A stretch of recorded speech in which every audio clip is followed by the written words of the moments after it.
Today we're talking about meal planning. Now this is something that I've been doing pretty much the same for the last 8 or 9 years. So it's what's worked really well for me through all the seasons of the really hard ones, removing pregnancy, and also when things are going well. It's just the process that I go through. I've got, 7 steps. 7 steps to a great meal planning week. Let's walk through it.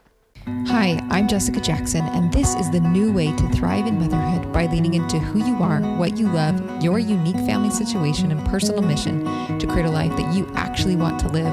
I want to invite you to join me in saying no to the life of the exhausted supermom, burnout, victim thinking, being pulled in so many directions, suffering through survival mode, or being lost in motherhood, and say yes to building strong families and moving forward on our greatest goals in order to create a fulfilling life that we are excited to wake up to each day and become a soaring mother. This is the Thriving in Motherhood podcast. I want to take just a moment and share a free gift that I've created for you called 3 Secrets to Do More of What You Love Without Hiring a Babysitter. This workshop is available for you to go watch right now and start taking action on so that you can do more of what you want to do, more of what's on your heart, more of what is important to you. With your children at home. You don't have to wait for them to be in school or for you to have loads of time. There are ways to start moving forward right now.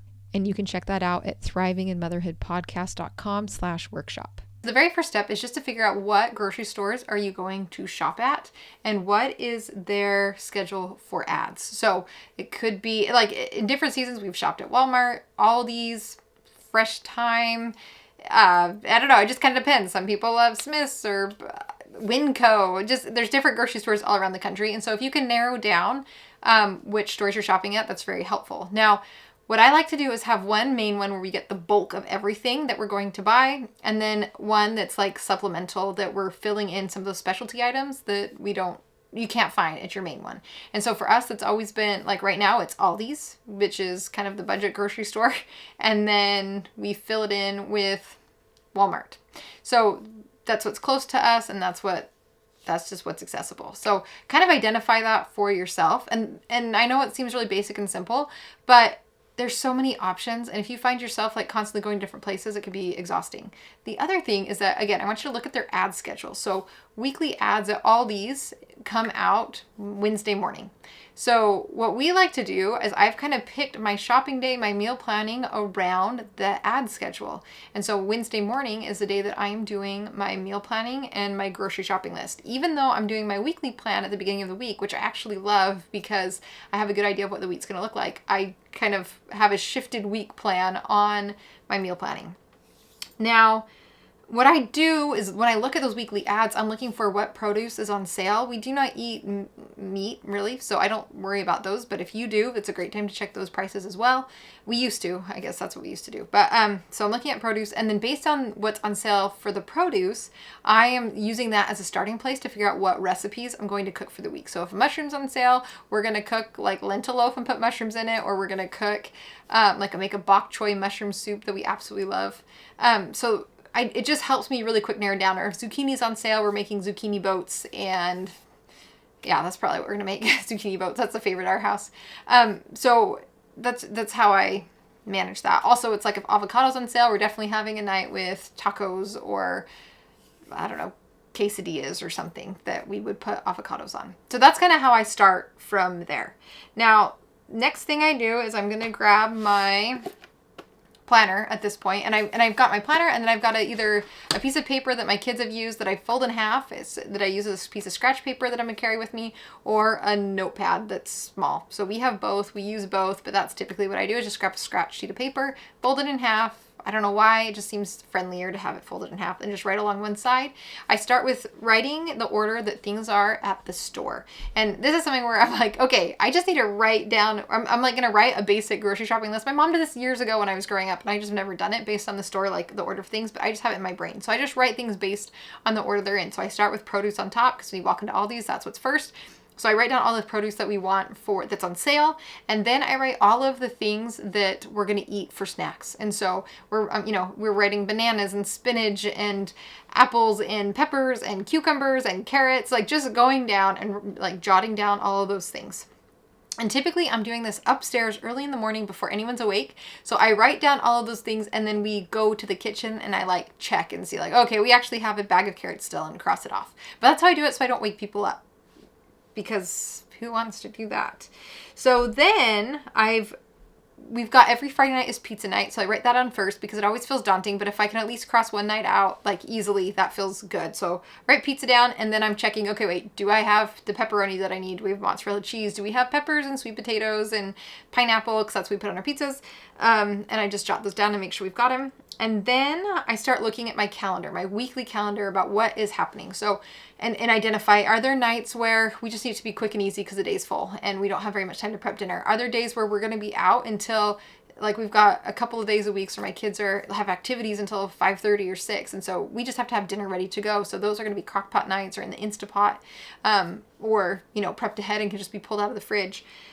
Are there nights that I have more time and that I can be really strategic about bulk cooking foods so that we've got leftovers for lunches?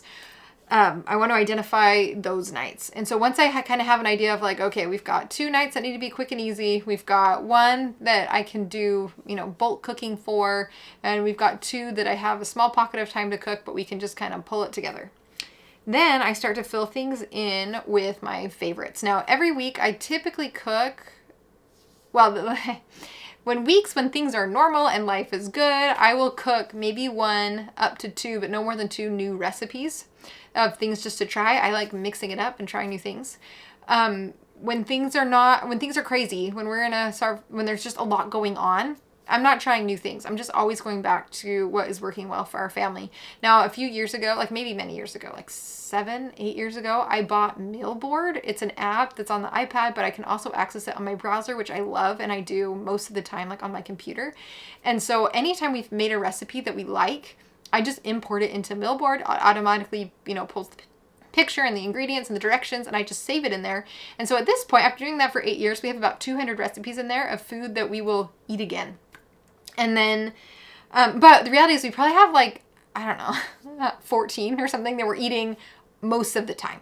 And so I'll add it so those quick and easy nights where I can't think about it, we're pulling from like this list of some version of pasta or tortellini or spaghetti with lentil sauce or spaghetti with chickpeas or, just like super basic or spaghetti with like tofu.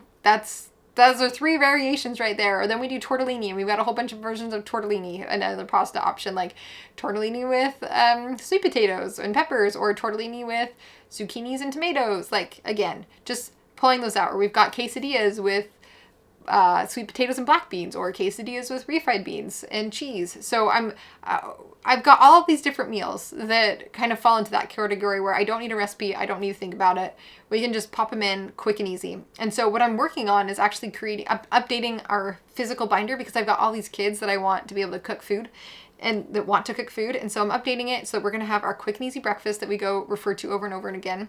These are things like our baked oatmeal, granola, baked French toast from our sourdough bread. So those types of things. Our quick and easy lunches, definitely the burritos, not burritos, the quesadillas can go on to quick and easy lunches for us, leftovers, but also things like we have to do sourdough bread with hummus and avocado and peppers, or I don't know, just things like that. So just having the list out there, and then things for our dinner, my quick and easy. I just like these things that are quick and easy that we have the ingredients on hand for. So that's how I like quick and easy dinners, and those are some of the things I've already told you about. And then I also am having a tab for when we're going on adventures or road trips, what works well in the car, so I just don't have to think about it anymore. And then what works well for having people over for dinner. So that are quick and easy, and I can make in bulk, and it's just not a problem. So that is how I'm breaking up, again, this quick and easy block, so that as I'm doing my meal plan, and 2 or 3 or sometimes 4 nights a week, we're doing our quick and easy ones. If things are crazy, every night is a quick and easy.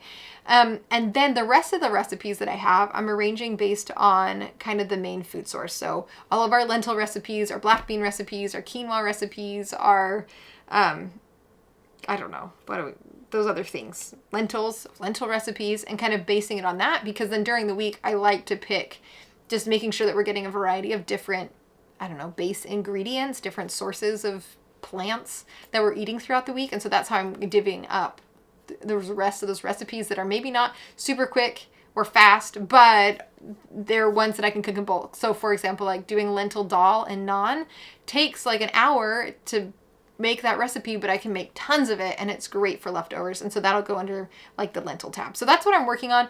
I will share everything that I create and all my templates and stuff in my Simplify to Soar Club.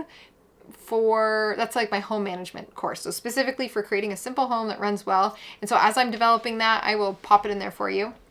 But that is kind of what I'm working on. Currently though, I'm just in meal board and scrolling up and down and being like, oh yeah, that's quick. Oh yep, I have time for that. So that's currently what I'm doing and what I've been doing for years and it works well, but I do want to show you like, this is how I can see I can improve this. And then the last thing that I'm doing is I'm picking my meals. I'm keeping track of them here in the Thriving in Motherhood Planner. So that is how that works. I'm writing it down and then I'm writing my recipes down, or the ingredients down. Then I go downstairs, check, make sure we've got what we need and cross off what we don't need and we've got our staple ingredients and we're good to go. So that is what I've been doing for years. Pretty straightforward. Check your ads, see what's on sale, plan meals with ingredients that are on sale, fill it in based on your schedule and how much time and capacity you're going to have each day, and then execute. Now, when it comes to executing, there was a season where I don't know, I just didn't want to feel locked in. This is like a few years ago. And so I would just be like, okay, well, I have 6 meals that I can eat and I can, or make 7 meals I can make food from this week. And then I will cross off what I want as I want and we'll just cook them. At this point, I've gotten pretty good at being just aware of what our days and nights are going to look like. And so I'm pretty realistic in picking my recipes. And I just, whether I feel like it or not, I just make that. So I don't have to think anymore and just embrace the reduction of mental load. Now, I will share one other thing my friend Phoebe Cook and I have worked on in the past that's been great, which is I don't know, the word is meal series. So I'll share the concept with you. But basically, it's like on day 1, you make a huge recipe of like lentil sloppy joes. We love that. So I'll make a big recipe of it. So the first day we have like lentil sloppy joes and bread. And then the next time we're going to use those leftovers, I'm going to make it with like sloppy joes with a shepherd's pie. So I'll make mashed potatoes and we'll put that on top of it and bake it and put like green beans in it or something. And then on the opposite night, so I want to go every other. So I'm like making this extend and using the leftovers, but instead of eating the same meal over and over again, we're repurposing the food to turn it into something else. So like Phoebe would make a huge thing of black bean soup that they eat, and then it becomes like the base for burritos, and then it becomes the base for like fancy nachos or some version of this. And so you cook like twice that week, you make a ton of food those first 2 nights, and then the rest of the night, you're just repurposing all of that to make a variety of different foods throughout the week. So there's also times when it's like, I cannot think about figuring out specific days. I can just think like I can cook a ton of this meal and repurpose it and a ton of that meal and repurpose it. And that's what we're doing. And so that is another strategy for when things are a little bit hard and you just need to simplify and you don't have tons of capacity. That works really well. And the 2 of us we've created some Google Docs. We keep trying to refine it. It's kind of stalls, but maybe I'll finish it off. I don't know. We'll keep working on that. But that is a concept, though, that you can apply to whatever food your family likes to eat. So just throwing it out there to complete this as the things that I truly have done for the last probably 8-9 years. It's what got us through grad school on a grad school budget. We're not eating out all the time. And let me share this too here. Probably should have done this at the beginning, but for those of you that are still listening, I had this goal to cook foods well enough that I didn't want to go eat out at restaurants, or feel bad when my husband was traveling and getting to eat out all the time and I wasn't. And so just slowly learning how to cook, if this is not something that you're good at, but just learning slowly over time how to make things that you really do like to eat can be such a blessing, not only financially, but just mentally, to be like, I can cook food that I love here at my house and I don't even have to leave. It's really empowering. And so now I way prefer my food here at home to going out to eat. That being said, when Andrew makes meals, I'm like, food tastes better when you don't cook it yourself. So I really do value other people in my home making food. But just I don't know, that is a goal. That is a mindset that has really helped me feel empowered and take some ownership in the kitchen and make it a little bit more fun and a challenge, because you're doing it so often every day that it can be challenging. to keep going with it. And the other thing is that I've been really strategic with my meals to try and make as many things like one pot meals as possible. So we're not getting a gazillion dishes dirty. So if I can use it, like if I have to saute stuff, if I can use a big pan and saute things first in it and then just add more ingredients, that's really helpful. So I've just really tried to like minimize the mess and streamline things and cut as many corners as I possibly can so that there's less to clean up afterwards, because we really do cook pretty much all of our meals from scratch. So if you want to know more about what we do for, I don't know, the systems in our kitchen or what we cook for breakfast or lunch, let me know what would be helpful or where I can fill in the gaps. I'm happy to answer questions in the comments. And I would love for you to share some of your favorite quick and easy meals below. Like, what does your family rely upon when you just need something fast and you don't want to think about it? I would love your suggestions. Love trying new things. Thanks for joining me, and I'm excited to talk with you again next week. Today's episode is brought to you by the Thriving in Motherhood Planner. With this simple system, creating a life you love is as simple as opening your planner and grabbing a pen. Every day with the Thriving in Motherhood Planner, you will know what to do next, what's most important, and what to fill those pockets of time on. You won't find yourself wandering around the house wondering what to do when the kids are playing nicely for few minutes. You'll be able to fill that effectively with moving forward on the things that matter to you. Follow the Thriving in Motherhood Planner's research-based system so that you can move forward on the things that matter to you, no matter the season of life that you are in. I'd love to help you get on a better path, one that leads to peace and confidence in your unique life with the Thriving in Motherhood Planner. Learn more today at thrivinginmotherhoodpodcast.com/planner. Where you are planted, watch the blossoms grow.